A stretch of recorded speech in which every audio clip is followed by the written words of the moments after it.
John walked slowly and thoughtfully up and down the living room, just a few feet from where his wife Ruth was sitting in a chair with a book in her hands. Ruth felt the confusion in his soul. This was evidenced both by his nervous pacing back and forth and by the heavy sighs that accompanied her husband's steps. She was afraid of the upcoming conversation and the impact it might have on their lives. So Ruth continued to sit in her place, waiting and fearful, sneaking glances at her husband, and only pretending to be enthusiastically reading a book. Finally, John, having made up his mind, turned to her, feeling the hammers of fear and danger knocking in his own head, and said questioningly, "Ruth?" She looked up at him and held her breath, raising her eyebrows in a silent question. "Ruth, I need to talk to you, and I hope you can listen to me before you react to what I have to say," he said slowly, as if through force. Oh my God! A panicked thought burned her consciousness. She had been expecting this conversation for more than a month, but only now she realized that she was actually not at all ready to hear it, not ready for her life to change forever. Ruth exhaled heavily, hiding her inner trembling, and simply said, "Okay, John." She closed her book, placed it on her lap, and tightly clutched the volume with both hands. John slowly sat down on the sofa next to his wife, turned as close to her as possible, carefully covered her graceful hand with his large palm, and said, "I haven't been a very good husband to you lately. I've done things I'm not proud of and dishonorable you with your behavior, but I want to change that right now, if only you'll let me." After these words, hope arose in Ruth's mind, mixed with a fair amount of anger and sadness. These were the emotions she had not allowed herself to feel over the last long and difficult month. "Are we talking now about your affair with Gina Laszlo, or about something else?" she asked, with more sarcasm in her tone than she wanted to show. John turned slightly pale, lowered his eyes, and whispered in a trembling voice, "Crap! When? How? How long have you known about this?" "More than a month," she answered evenly. "For the last 21 years, you've been putting on your police uniform and walking out that door. And every time I've wondered if this would be the day you didn't come home because some fucked-up asshole would shoot and kill you. And in the last month, seeing your back walking away, I wondered every day if this would be the moment when you walked out the door and never came back because you decided to move on with Gina. And I don't know which was worse. In fact, I was thinking about strangling you with my own hands. So the second scenario was probably even worse in my mind than the first. Oh, Ruth, would you believe it if I told you how sorry I am? I stopped all this yesterday. We were going to meet this afternoon, but I called her and told her it was over between us and I wouldn't see her again, and I swear I was serious. I promise you that I will never, never, never again, I won't do anything like that. Please, can you forgive me? I know that I have a lot of work to do to fully regain your trust, and I am ready to do whatever you want. Damn, I don't even want to say this, even if it means giving up on you and not contesting your divorce terms. It's up to you. Tell me what you think. Do you want me dead? Just tell me, and I'll eat my revolver." Ruth thought for a moment, looking at her lost husband, and then said rather coldly, "What do I want? I want you to die. But please do it somewhere where I won't have to clean up after you.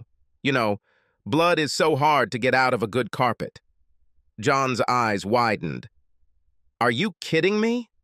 Ruth looked at him with a raised eyebrow and said, "Here you see, you should not make ridiculous proposals to an offended woman. Otherwise, someone may find themselves in a situation where they have to keep promises that they may not want to keep. No, dumbass, I don't want you to kill yourself, but I'm leaving open the 'I could kill you myself' option with these very hands." Ruth showed her husband her well-groomed hands with a blood-red manicure and meaningfully moved her fingers in front of his nose. Then she turned her right hand over and thoughtfully began to study the back of her hand. "However, I really see diamonds in my near future," she said with a very transparent hint, looking at her offending husband. A wry grin appeared on John's face, with a clear hint of relief. Damn, she's amazing. Even in the worst situations, she can find something to relieve tension and make a joke about it. I just love this woman. As these thoughts flashed through his head, John gradually relaxed, but the feeling of guilt for the complete betrayal rolled over him with ever-increasing force. How could he do this to her, the love of his life, his closest and dearest partner? Ruth suddenly became very serious, and her voice sounded low and harsh. "John, these past few weeks I've been crying and depressed because of you, hating you, hurting because of you, grieving for us and myself. But still, I love you. You're an asshole, John. How could you what to do with me? With us, with me." She was crying. No, now she was sobbing, and her small fists beat him on the chest. John pulled her to him, hugged her tightly, and held her as she continued to sob. His own eyes filled with tears, his body shaking from the strength of his own emotions. He gently rocked her and repeated over and over again, "I'm so sorry. So sorry. I'm sorry." She continued to sob, shuddering and trembling, and periodically hit him with clenched fists, saying, "You broke your vows. Broke your promise." Minutes passed by as they sobbed together, holding each other tightly for mutual support for perhaps the first time in months. But at this moment, they were together. Together they will find a way to get through this and move on hand in hand. They continued to sway, cling to each other, and shed tears for what seemed like hours, occasionally receiving weakening blows and blows to their ribs and chests from small, angry fists. The road back to them as before, it turned out to be long and rocky. Outbursts of anger, accusations, and name-calling were commonplace for Ruth along this thorny path. Ruth's contrite, remorseful apologies and attentive attention to every whim became the basis of John's daily existence. After their significant conversation, they had never had sex in the same bed. Ruth's reasoning was that she had slept with him when she found out about his adventures before his confession, and saw no reason why she couldn't share his bed now. But there will be no real sex with her until she finally forgives him. "Besides," she said to him one evening, "it will be easier for me to keep an eye on you if I can see you." She often wore her sexiest nightgowns, and even went so far as to buy very seductive sheer outfits to wear to bed, but made it clear that sleeping next to each other was all they would do in bed until she decided otherwise. Having taken a morning or evening shower, Ruth stood in the bedroom with the sun or the light on, and, captivatingly bending and bending, dried herself with deliberately slow and smooth movements. At any suitable opportunity, she did not hesitate to show off her luxurious naked figure, which she had never done before. When she went to bed, she used perfume and cosmetics with the sole purpose of driving John crazy with lust and desire. At various times of the day, she would suddenly turn on sensual music and perform a slow, undulating striptease in front of John's wide-eyed and open-mouthed eyes, and then calmly return to the routine chores she had previously performed around the house. Damn it. He didn't expect that his wife, whom he had known for so many years, could be so cruel. John had to move around the house rather awkwardly, coping with a constant erection during this terribly frustrating and seemingly never-ending dry spell.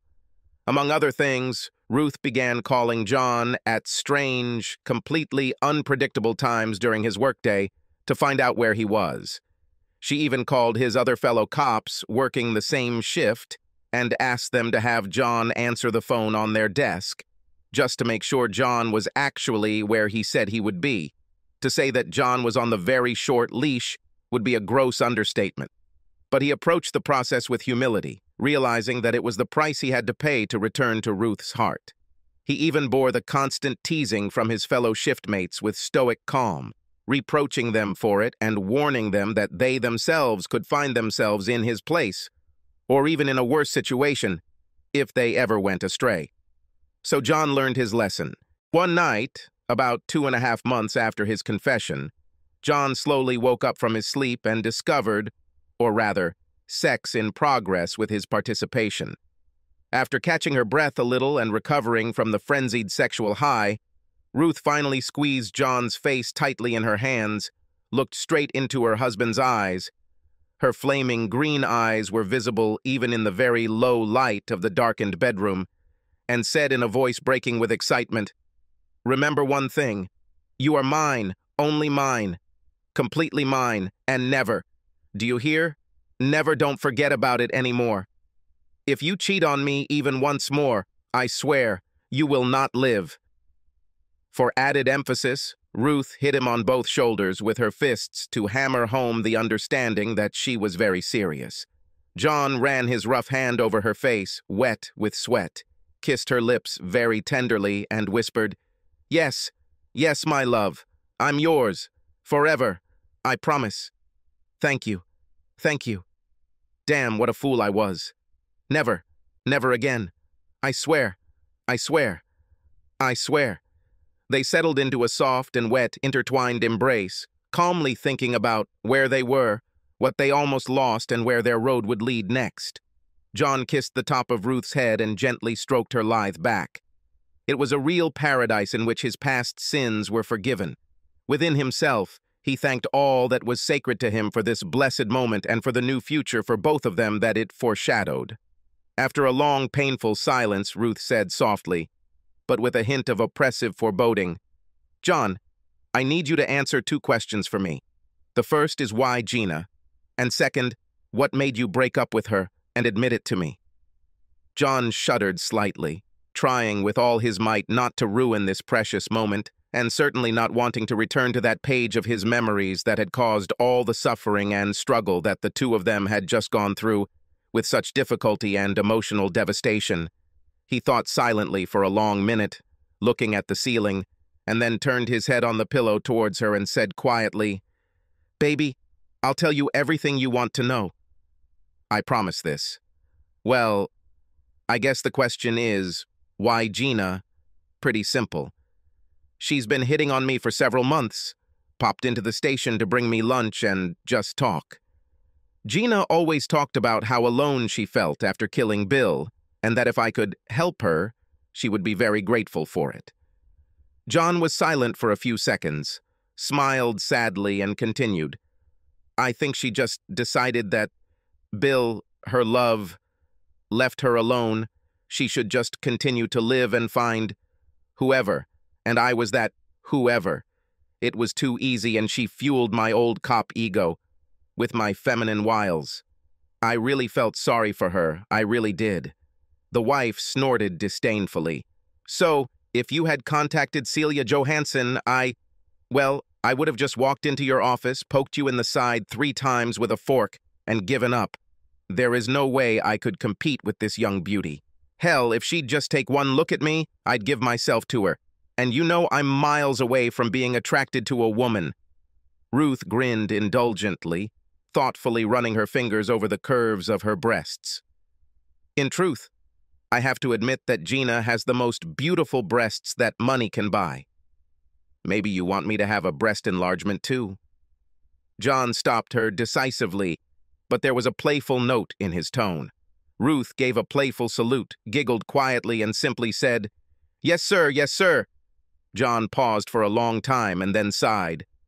"As for your second question, I will answer it. But for this, I need you to read something. Then I think you will understand why I decided to confess everything. Can we put this question off until the morning? I'll take the day off and tell you the whole story. Sounds fair enough?" "Not a damn thing. Are you going to take a day off for this? Well, then it must be really important. Otherwise, you may be out of luck for a very long time again." There was a slight chuckle in her voice, which let him know that the old Ruth had returned, and they had a real chance that everything would work out. He whispered a silent prayer of thanks again in his mind, kissed the top of his wife's head, and they fell asleep, still clutching each other in their arms, as if afraid that one of them might suddenly disappear. When the sun rose, John and Ruth still lay entwined in a tender embrace. John woke up first and looked at this naked angel, peacefully snoring near. Ruth's body was facing him, spread out, almost covering the left side of his body. Her head rested on his chest, just below his left nipple. Ruth's brown hair spread across his chest, and her left arm cupped his lower rib cage. It was so wonderful to see her nearby and feel so whole and happy in the arms of the woman I loved. John lightly touched the top of Ruth's head with his lips so that she didn't even move. As he lazily reviewed the events of the night, the thought suddenly occurred to him that he had gone to bed in his underpants. A question immediately flashed into his mind. How the hell did she manage to take them off without waking him up? And what happened to them? John raised his head, and after a quick inspection, the answer immediately became clear. On either side of his prone figure, he saw the edges of his shorts, or rather what was left of them, spread out to the sides of his body, like short wings. The little minx simply cut the panties off his body and threw away the top part. He snorted quietly for several seconds, barely able to contain himself so as not to burst out laughing, until the disturbing thought came into his head that Ruth could just as easily turn him into the first soprano soloist in the Vienna choir with a couple of simple movements. Boys. He froze, digesting this likely scenario, and swallowed nervously, thanking the Almighty that it did not come true. John then decided that if his wife used him for pleasure while he slept, then there was nothing stopping him from doing the same to her. To do this, he carefully turned her onto her back and began to perform maneuvers to sweetly seduce her warm and velvety sleeping body. Ruth opened one eye, giggled softly, and whispered in a husky, sexy voice, "Don't forget to cover me when you're done." Then she closed her eyes and began to snore loudly, trying to keep the smile off her lips. John couldn't help but laugh heartily at her funny but unsuccessful attempts to pretend to be asleep. For the first time in months, they made love deeply and passionately, pausing only for John to call the station and say he was taking the day off. The duty sergeant, hearing John's breathless voice, just grinned. "Damn it, John! If she finishes you off, make sure she calls me first." "Okay, buddy. I'm glad you came to your senses. Enjoy your day off. You lucky asshole." Having finally left the bed, in which more events had happened in one night than in recent years, the couple moved to the breakfast table, calmly sipping steaming coffee and thinking about their future. All their thoughts were about the times ahead that they would face together, and perhaps the promise, or at least the hope, that better days lay ahead. John decided to start the conversation with a humorous question to lighten the tension a little. "So what the hell even happened last night?" he asked, with a Cheshire cat grin and a slight chuckle in his voice. "You were fucking gorgeous, girl, and I didn't know you were capable of that, especially the part where you cut off my damn boxers." "I admit, my head is a complete mess." Ruth looked at him with a sly, comical grin over her coffee cup, mischievous delight dancing in her emerald eyes. "Well, if you really want to know, after teasing you mercilessly with my late-night sex shows and all my seductive strip teases, I was on the edge myself. Last night I dozed off with my back to you, and you sort of snuggled up to me in my sleep. Understand? When I felt this big, hot piece of male flesh pressing insistently between my buttocks, I simply could not stand it any longer. You were passed out, so I turned you over on your back, took the scissors, cut your panties, and climbed on board." Ruth rolled her eyes dreamily, stroking John's muscles. John just shook his head and smiled widely at her confession. Gradually, the smile faded from John's face, and he looked thoughtfully at his wife. He then got out of bed, quietly left the room, and returned a few minutes later, holding several folded pieces of paper in his hand. "Ruth," he began hesitantly, "last night you asked what made me stop dating Gina, and I want to answer that question now. I want to say it again. You can ask me any questions about this, and I will answer as thoroughly and truthfully as I can. Please, first of all, you need to know that I never stopped loving you, caring for you, and wanting you. I know that sounds like complete bullshit after what I did to you, to us, but I swear it's true. It was all about ego and horniness and all that macho shit. I hate myself for what I did, and I wish I could fix it. Just so you know, Gina has never, not once, come close to being this hot, beautiful, sexy, loving, wild as hell as you are, even on your worst day. You are the best thing that ever happened to me, and I will not jeopardize you." He corrected himself. Us again. As for what happened and what gave me a kick in the ass and opened my eyes to what I was doing then, this is what happened. This is what led to the realization and admission of my guilt. John took a deep breath and then continued.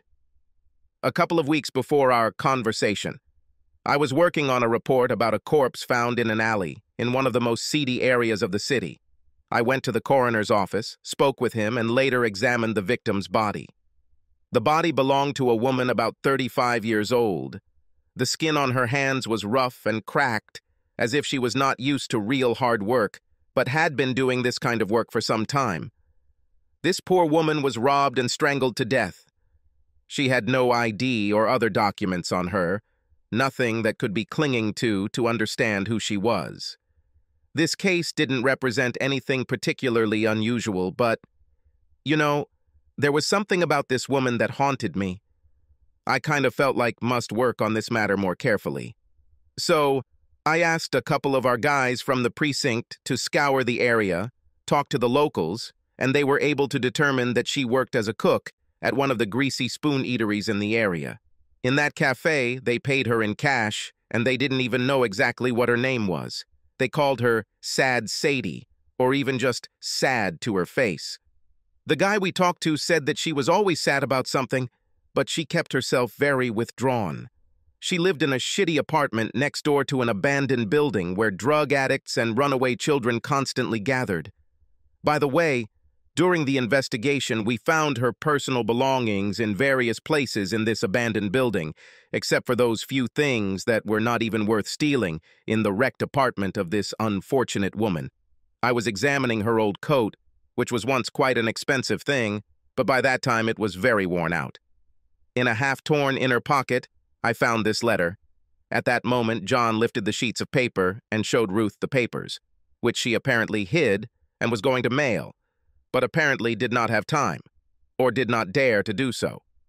I read the letter, in the hope that it would tell me more about who this woman was. It was 2 days before I came to you to confess.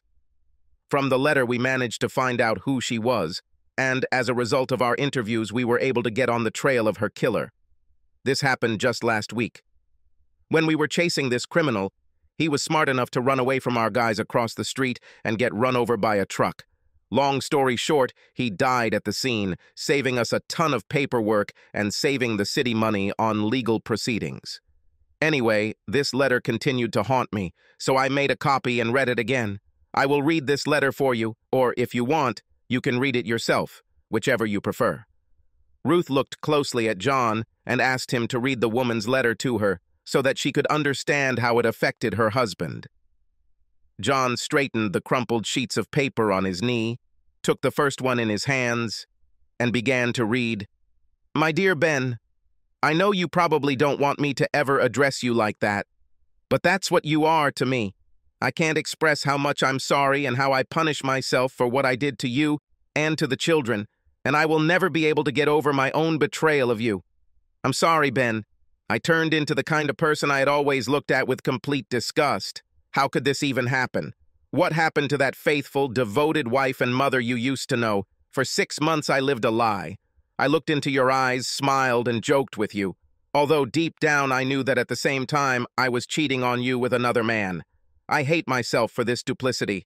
My dear sweet husband, it is very important to me that you know that on your part you have done nothing wrong. No inattention, no forgetfulness on your part can justify the enormous pain that I caused you. Everything that happened is my fault, and only mine. A man who was not my husband complimented me and flirted with me until I fell for his stupid tricks. What a fool I was to trade your daily attention and support for a few well-chosen, flattering words about my appearance and intelligence. Somehow, when you said those same words, they didn't mean as much to me and were taken for granted. Now I am afraid that I will never hear your voice or the wonderful sounds of our children's laughter again. I couldn't look into your eyes, seeing only resentment and disgust in them, so I just decided to disappear and give you the opportunity to move on with your life and perhaps find a new love. Someone who will love you the way you should be loved. You definitely deserve it, and I want it for you with all my heart. I know that you can get a divorce, citing marital abandonment on the part of your wife as the reason. If you decide to go this route, we won't have to share anything, and you can continue to raise our children the way you always have. You are a good father, and I am sure you will always do what is best for them. It is very difficult for me to write further, but I will try to be honest. First of all, to myself. I still remember with horror the day you found out about Phil and me.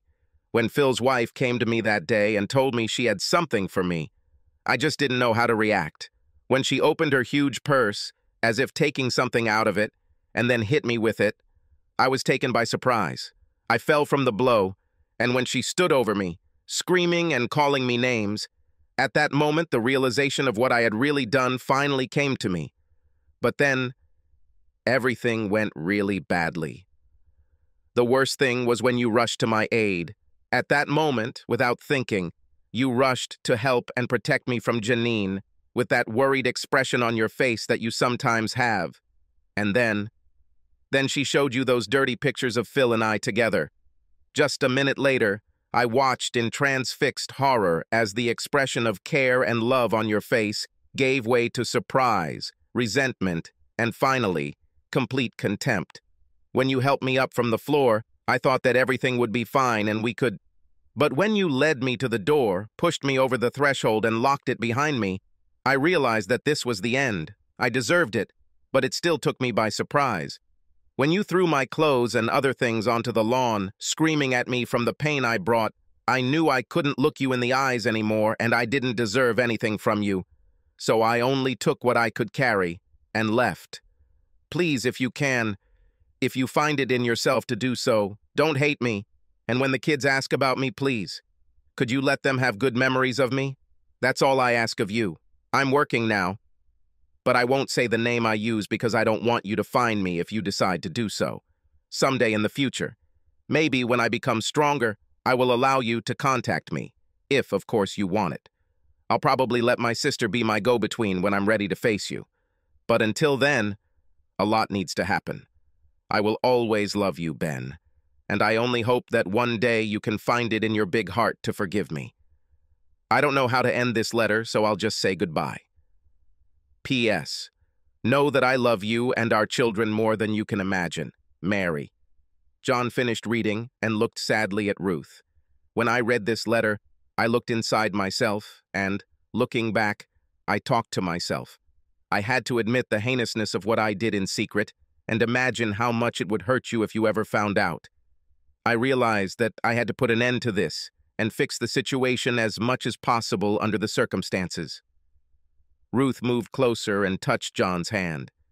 I probably owe a lot to that poor woman, and I hope she is now at peace and somehow knows that her sad story has helped others learn from her mistakes. John, what will happen to Mary and her family? He just smiled sadly.